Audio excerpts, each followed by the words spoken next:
Hello everyone! Good morning and welcome again sa aking YouTube channel. Kung hindi ka pa nagsasubscribe sa aking channel, pwede nyo pong mag-subscribe, Clint Palaboy Channel. At welcome po ulit. Alam nyo ba kung nasaan tayo ngayon? Nandito tayo ngayon sa San Joaquin, Iloilo.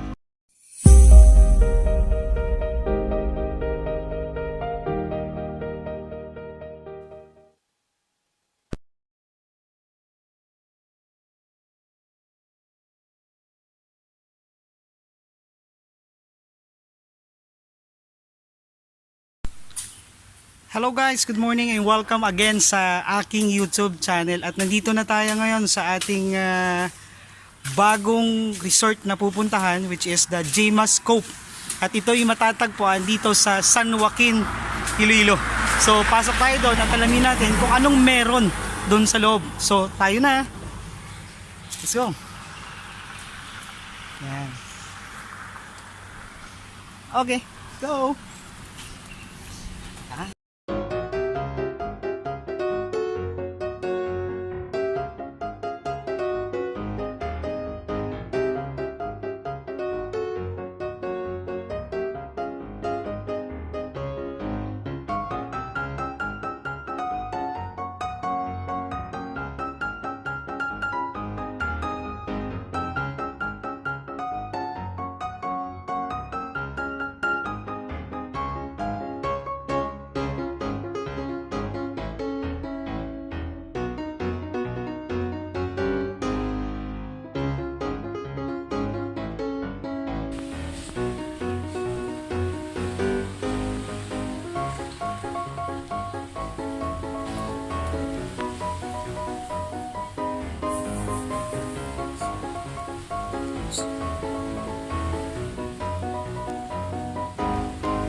Ito yung mga rooms nila.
everyone and welcome again sa aking YouTube. Clean Palaboy po. Kung hindi pa po kayo nagsasubscribe sa aking channel, pwede po kayong mag-subscribe para ma-update kayo sa mga latest na vlog namin.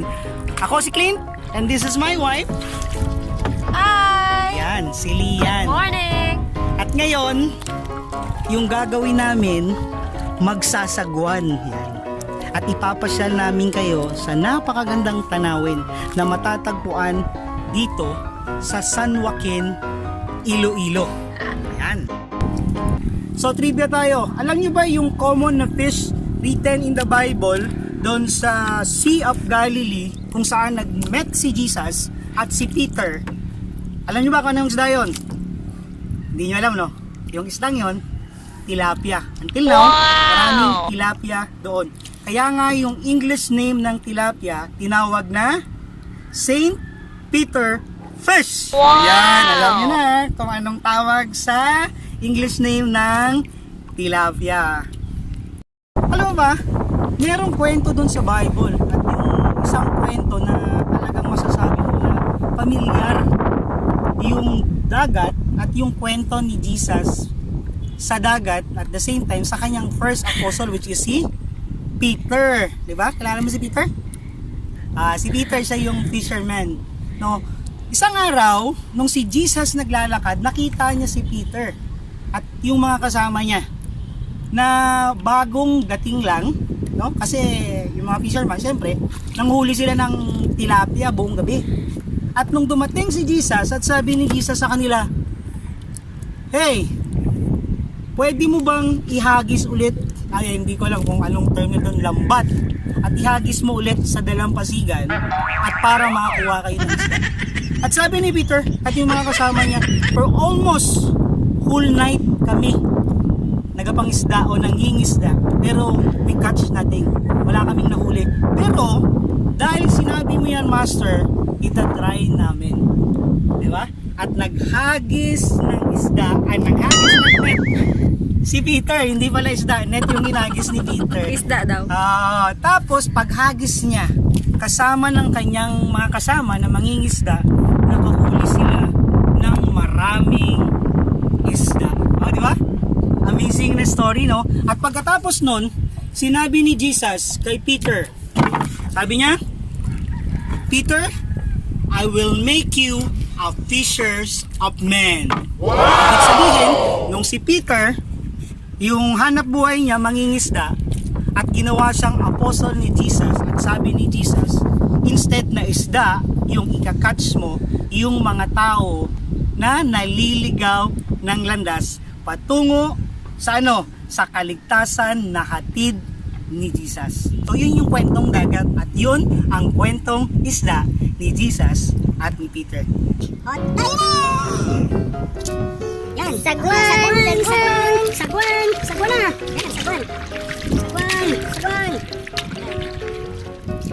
Pero tingnan mo ito, dear. So, napapasukan na kami ng tubig sa loob. Alala, nasa na yun, yung tabo.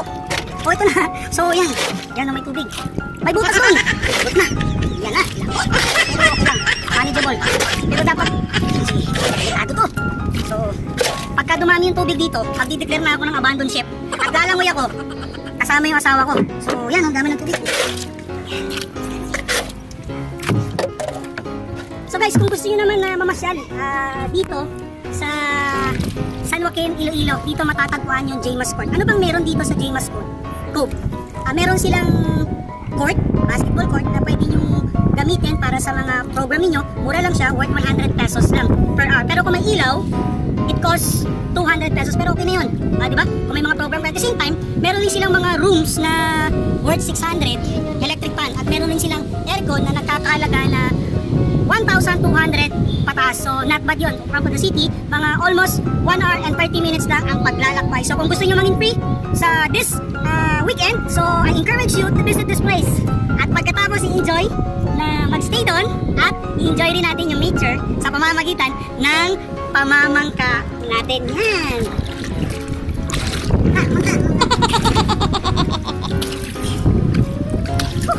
Ang hirap pala. Ang hirap pala ng buhay ng isang mangingisda. Medyo lumalakas na yung So, pero the